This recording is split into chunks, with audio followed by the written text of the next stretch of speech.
porque los líderes, la opinión internacional, la de ustedes, de todos los latinoamericanos, prácticamente lo que piensen, no les importa, les importa lo que piensen los electores dentro de Estados Unidos, porque votan allí, puede haber su fraude, su fraudecito, o un fraudón enorme, como el que vimos en las últimas elecciones superdemocráticas de Estados Unidos, donde el candidato opositor obtuvo 500.000 de votos más que el candidato, dos grandes comillas, triunfador.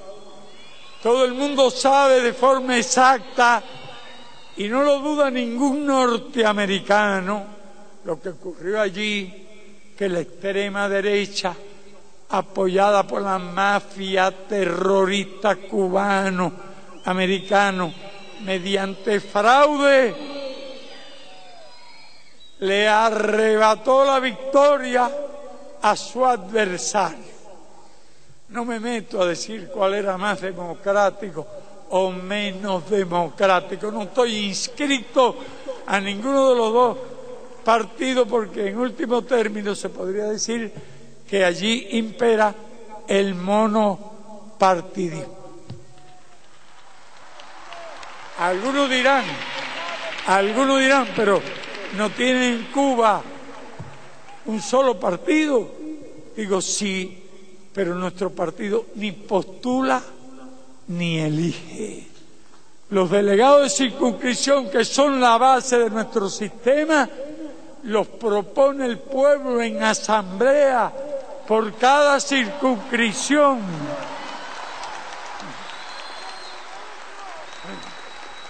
No pueden ser menos de 2 ni más de 8.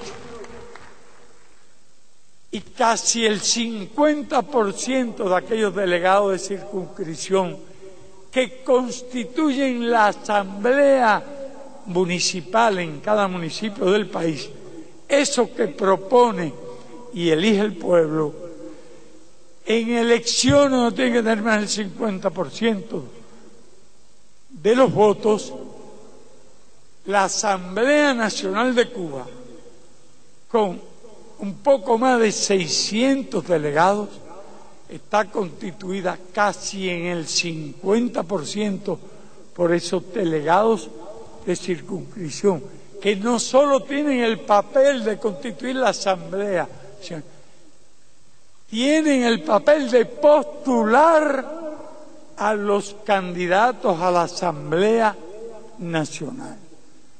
No me extiendo, pero realmente me gustaría que un día se conociera un poco más de cuál es el sistema electoral de Cuba, porque es asombroso que de allá del norte a veces algunos nos preguntan cuándo va a haber elecciones en Cuba.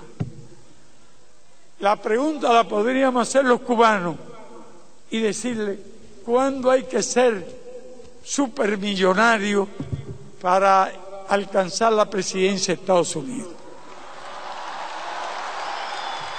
O preguntar, vaya, no tiene que ser necesariamente el candidato supermillonario, sino cuántos miles de millones necesita el candidato para ser electo presidente. ¿Y cuánto cuesta cada cargo? Desde un modesto cargo municipal. Y en nuestro país no ocurre, ni puede ocurrir eso.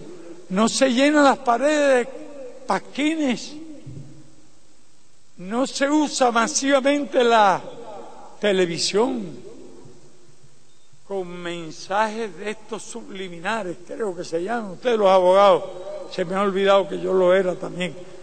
Pueden saber. ¿Qué papel ha jugado esos medios masivos, desgraciadamente, en aquel país y en muchos lugares del mundo? Y no los estoy atacando. Yo le mencioné el caso que demostraba cómo el pueblo norteamericano, cuando conoce la verdad, puede apoyar una buena causa.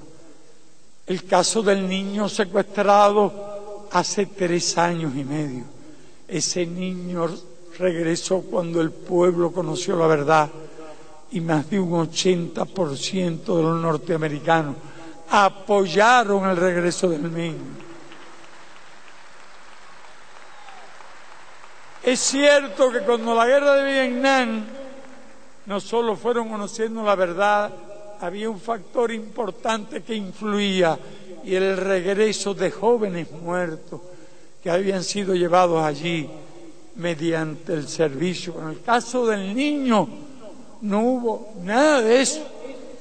Logramos que el pueblo norteamericano conociera nuestras razones y fueron a través de las cadenas, porque un desfile de 600.000 madres es un espectáculo inusitado, o de cientos de miles de niños, o de 1 millón de personas